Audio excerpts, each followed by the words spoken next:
Welcome, welcome, welcome to another fabulous episode of Responsible Artistry TV, where we bring conversations about creativity, causes, and community. So come on, y'all, take a ride with us. You're gonna enjoy it. Oh yeah, and don't forget to subscribe, comment, and share.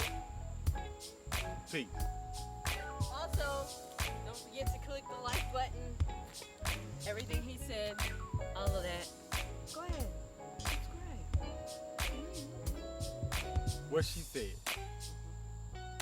Peace. Love and hair grease.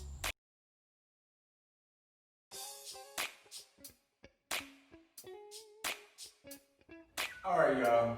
I'm sitting here today with Baba Kazemde Ajamu. And we're going to talk about some serious things that y'all going to love. But I need him to tell you about himself and what he is into. So, as I call him, Kaz, can you please let him know who you are and what you represent? Well, I'd like to first thank you, Andre, Thank you. for inviting me down. You and your wife inviting us down, my wife and I down here to not just do this interview, but to share some time and space with you. We miss you guys in Atlanta. So, I'm Kazemde Ajamu, affectionately known, everybody calls me Bob Kaz, right? So, I am the owner of Black Dot Cultural Center and Bookstore in Montgomery, Georgia. Always had a fetish for reading. Reading changed my life for the better. And I thought that would be the best way to give back and to empower young people. So that was kind of the inspiration behind the bookstore. Written a book, Make Black, the manifesto. I brought him a copy. Here's your copy. They want me to sign it and autograph it. I'm kind of thinking about it, but that's a whole other conversation. Correct. But I don't think your wife would be out of here about this, right? No. I don't have a choice. Not really. Okay. Anyway, I digress. But That's what's up, bro? What's happening, man? Let's pick this up. Yeah, there we go. Okay. There we go. It's just really, it's about the work, right? You guys are about the work, empowering young people with the arts and creativity. There's enough work out there for all of us to do. And I think of a quote by Frank Fanon. Each generation, out of relative obscurity, must discover its mission, betray it, or fulfill it. I want to be on the side of fulfilling it. So, I do work. It's about the community. It's about those babies. All right. So, my first question is your name. How did you acquire your name? Interesting story. Probably about 10 years ago, I study African history. Okay. I'm a history buff. And I don't know where I was reading, but I read that I don't even remember the tribe, but in a tribe or certain tribes in Africa, when a child is born, the parents don't name the child. The elders watch the child for a short period of time, and what they're looking for is the child's gifts and natural abilities, and they name the child based on that, right? So that child grows into their name. They're always reminded of who they are, who their true self is. And I was like, wow, I would like to change my name one day. Based on that, there was a brother, elder, in Wally Rudy, that I was just getting to know. And at that time in my mind, I was like, I would love for him to name me. However, he didn't know me long enough to know who I am, right? And So I waited another 2 or 3 years to develop a relationship with him. And I asked him would he rename me and to perform a naming ceremony. And he agreed to. And about 30, 40 days later, I get an email. And we talked about Kazemde Ajamu, but I have a first name. Kazemde is actually my middle name. Okay. So Kazemde means ambassador. And Ajamu means fight for what he wants. So most people who know me today will say, that's pretty much me. So where's the challenge? What am I to grow into? Well, my first name is actually Adigun. Adigun? Adigun. And Adigun means righteous. So my challenge was to become righteous in everything that I do. Righteous ambassador who fight for what he wants. So that's my journey. That's what I have to aspire to. That's what I have to grow into, even at my age today, reaching and moving towards righteousness. Cool. So, how did Black Dot Coaches and Bookstore come about? Wow. Kind of thinking of something that my wife would probably say. I started off doing things like selling copies, and I was a copy man. I was a copy That's man. an inside joke. And then I started selling oils, natural oils. I became the oil man. Copy man, old man. Copy man, oil man. Then I started selling t-shirts, big black t-shirts. Okay. I became a t-shirt man. But somehow in all of this, I knew that this was going somewhere. I just didn't know where. Especially when the Think Black, It's Okay t-shirt launched. It was like, not that it made a lot of money, but just something just felt right. It felt like the messaging was right? Which kind of goes back to what I said earlier, is through reading, through studying about our culture, not just here in America, but in Africa. There was something liberating for me about that. I think all the time, Dr. Francis West Wilson's book, The ISIS Papers, it's like, that was the day. I mean, it's like that light bulb went off that said, they're not that smart, right? So, in essence, it built my own confidence. So in doing all of these things, the natural progression for me was to sell books and then wrap a culture center around it. So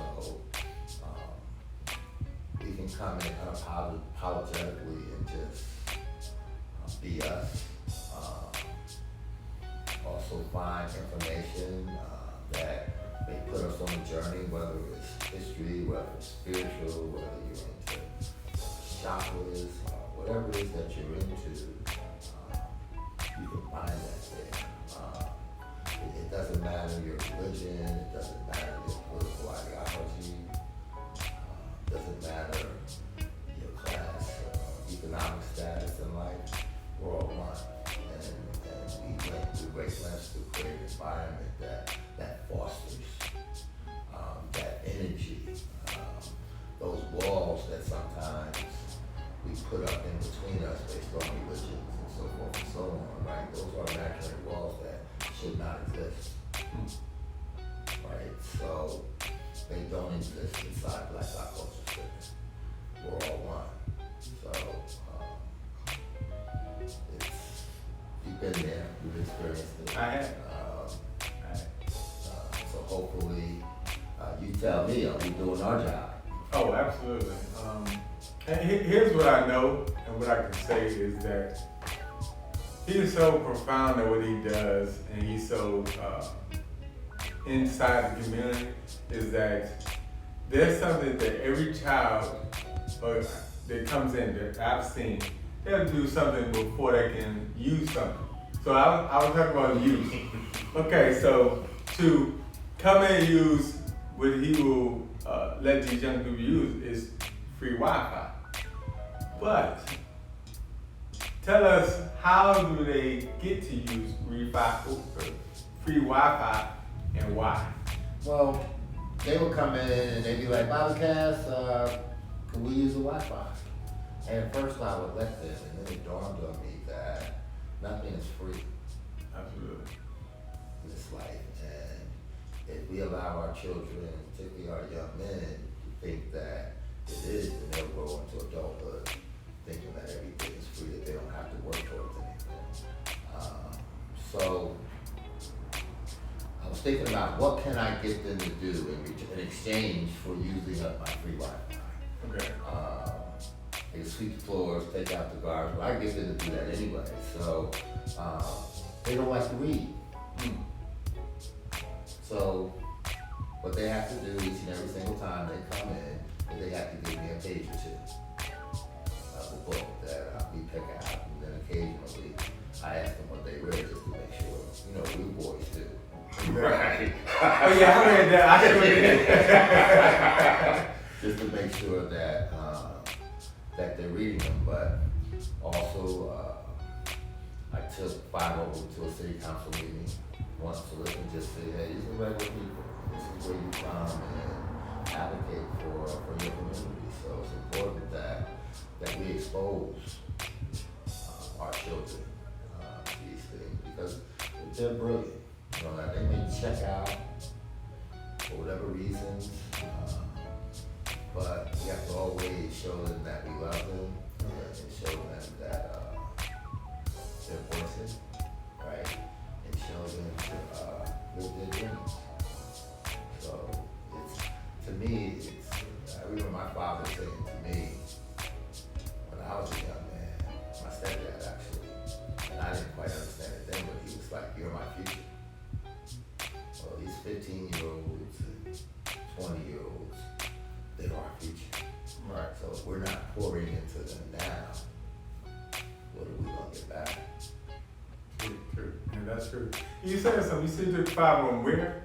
To city council meeting. And with that being said, tell me a little bit about that experience with them and what part you played in the city council, because I know you're deep into politics. Well, I am. I'm part of a vice president of the African Business Association, and one of my roles in that is to advocate for the businesses for city council. But I really want to expose them to what that is. I mean, how many of us could actually say we went to a city council meeting? Right. I mean, really, to see what really goes on. I mean, this is what it's going in your own local community. Exactly. It's like, you know, we can watch the news and we can find out what's going on a federal level all day long.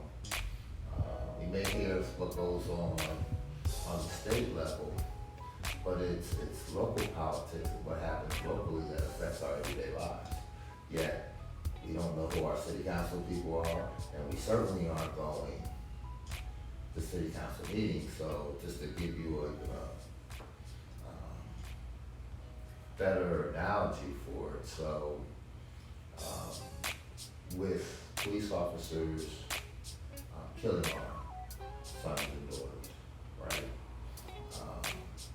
And a lot of this is happening in metropolitan cities, right? Actually, I mean, I'm not a Republican, but actually metropolitan cities that Democrats run. So when we think about this, is the mayor selects a chief of police, but the city council is who votes that chief of police in, right? So when the police chief down, right, the department is formed. So our local elected officials, so it's kind of interesting to me when someone gets shot by a police officer and the local officials are sitting there on TV screaming like what happened, like they're wrong, but you voted these chiefs in, you also approved a union contract that protects them. This happens on a local level. So unless we begin to engage in local politics and go to city council meetings, you'll be surprised what you hear at city council meetings that they're voting on that affects us. Right. Right. So For me, it was important to expose those 5 young men to that so they can see for themselves. Like, this is what they talk about, these are the kind of decisions that they make, and we don't have a clue. Exactly. So with that being said, how important is it to vote? And not say, oh, I want to vote for this person, or I'm not interested in this candidate, but the importance of that is Politics is the management system of our economy. say that again. Y'all heard that? Say it one time. It's over the what? Politics is the management system of our economy. And when I say economy stretches across all realms of human activity. So healthcare, safety and security, environment, right, education. Right. It's not just business, right? So politics is in everything that we do. Right. If you're not engaged in it, then things are happening without your say.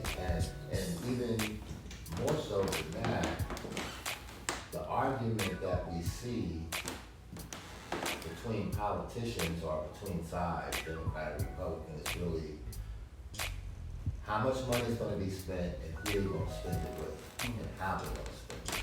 Right. So all the policies arguments is really how the money's going to get spent and who's spending it. And very seldom is this spent in our communities. It's spent every place else. But We're not looking at the flow of money, right? Where it's going and how is it being allocated and where it's being allocated, right? So it's not just about voting, right? It's kind of interesting for, you hear a lot, Obama didn't do anything for black people, and I find that fascinating because we didn't ask Obama to do anything. We voted, right. and then we sat down. Absolutely. Nobody asked, it's black women, black people, but particularly black women in this election, demanded that Joe Biden put a black woman on the ticket. First time I ever remember that black people actually demanded something. And he did, right? So there's a political power that we have, but if you don't ask, if you don't demand, you're not getting it. It's like the squeaky wheel gets the oil. Right. If you're not squeaking, you're not getting it. So we can't say what's not happening for us when we're not advocating and fighting for it, right? And doing it with our vote, because one thing a politician doesn't want to do is lose an election. Right. Right? So, but if he doesn't fear, he or she doesn't fear consequences of their actions, then they can just do whatever they're doing. That's what we're experiencing now. There's no consequences. Right. So the only consequence is with the vote.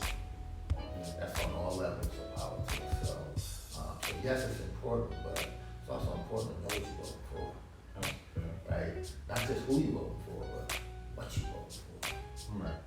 So, do you ever sit down with the young people that come in and have to read, or it's just young people who come in and have that kind of intellectual conversation? There's all kind of conversations that happen. I mean, all kind of intellectual conversations that happen. So it's from day to day, it's no telling what the top of the conversation. It's just a lot of dope brothers and sisters that come in that just have a lot to say, just doing the work, and it's refreshing.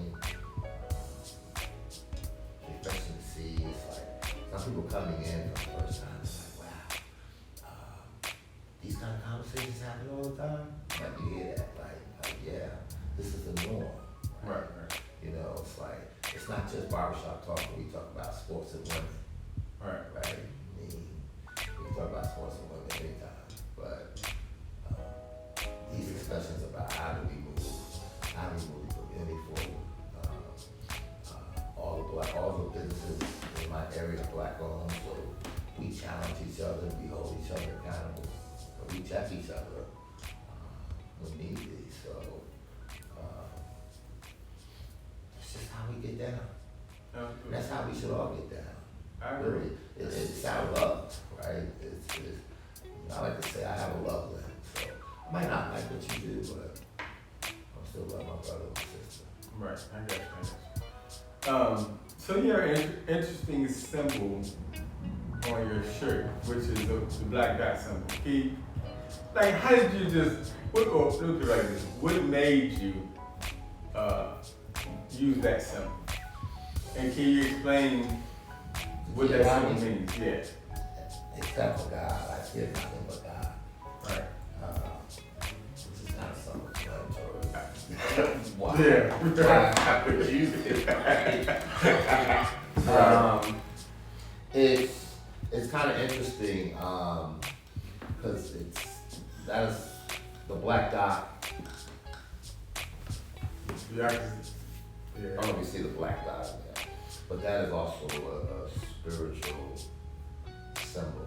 So a black dot is a circle, right? Dot. It is the oldest representation or symbol for God. Right? It's just that dot. It also has multiple meanings or layers. It's the portal, the black space, black dot within each of us that goes from our conscious selves to our subconscious knowing. So everything that we are, everything that we need to know is already in our subconscious knowing. And you have to enter into that black dot in order to expose that or to shine light on it. So fear of God, except for the fear of God, and the black dot entering into the subconscious knowing, right? Is kind of a combination that represents what we do. Nice.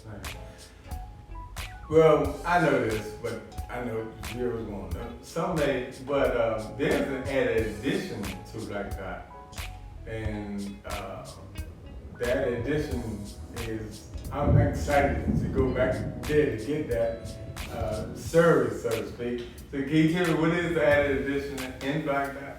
Full service coffee bar. Say it one more time. Full service coffee bar.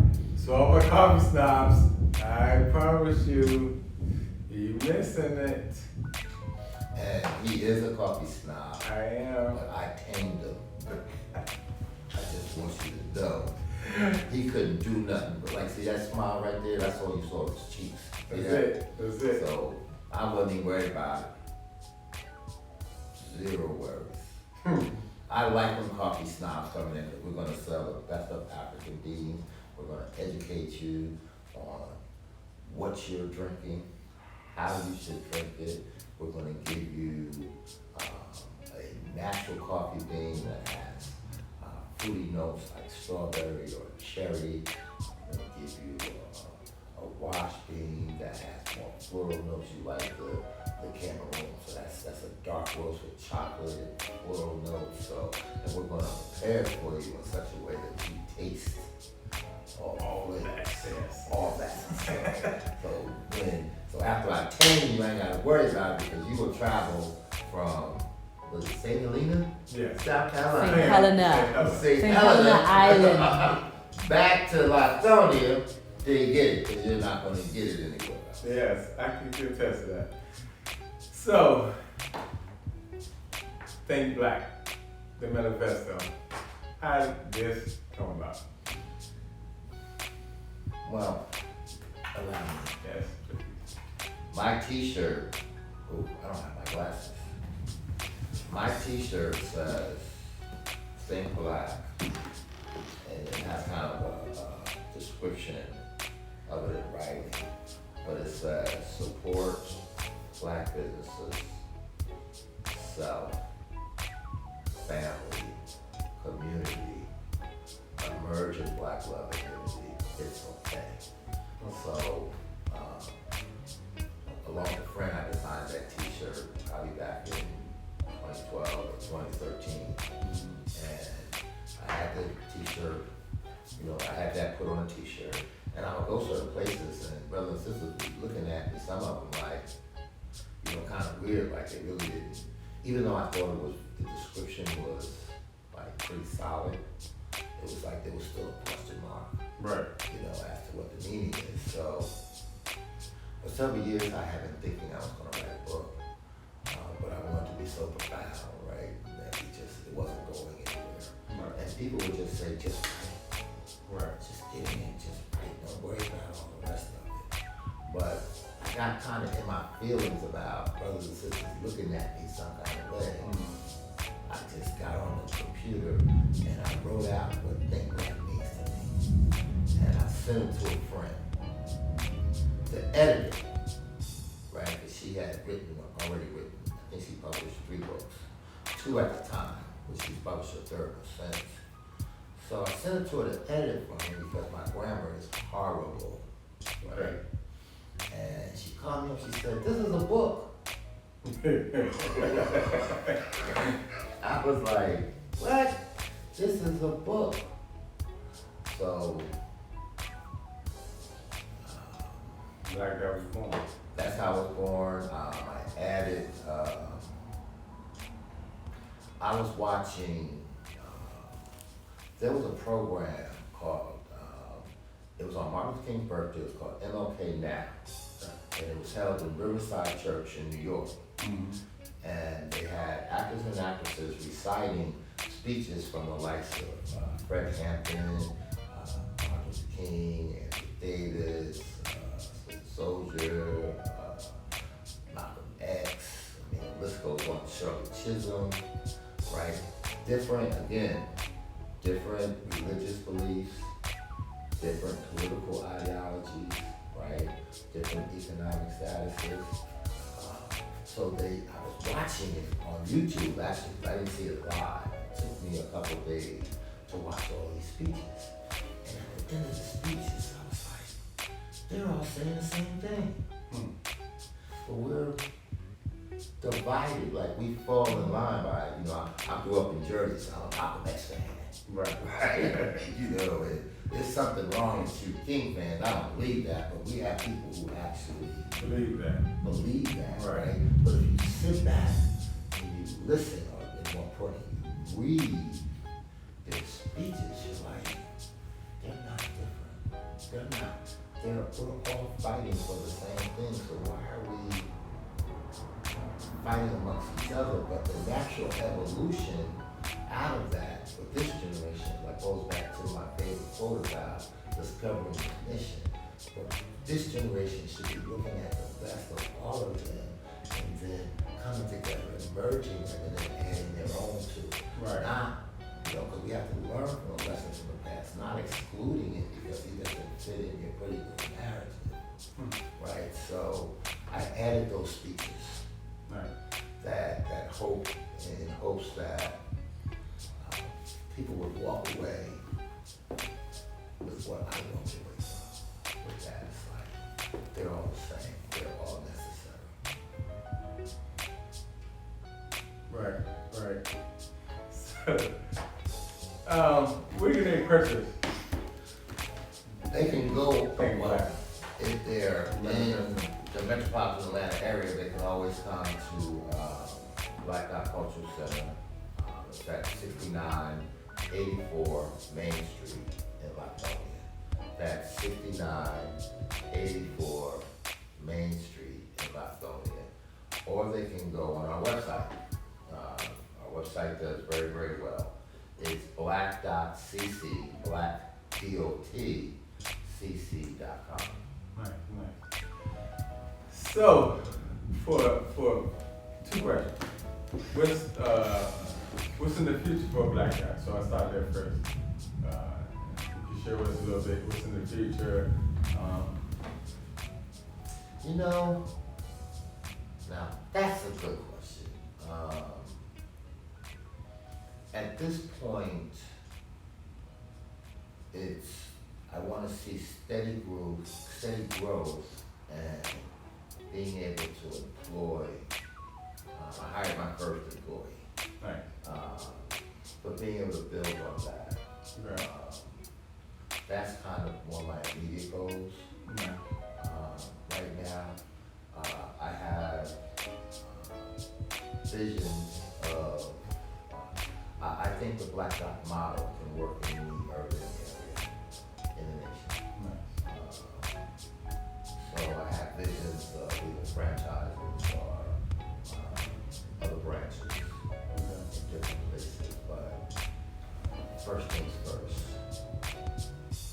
get the home base in a position where it is, it's doing well, but doing better and to sustain itself with the full staff, employees, and management, so I'm not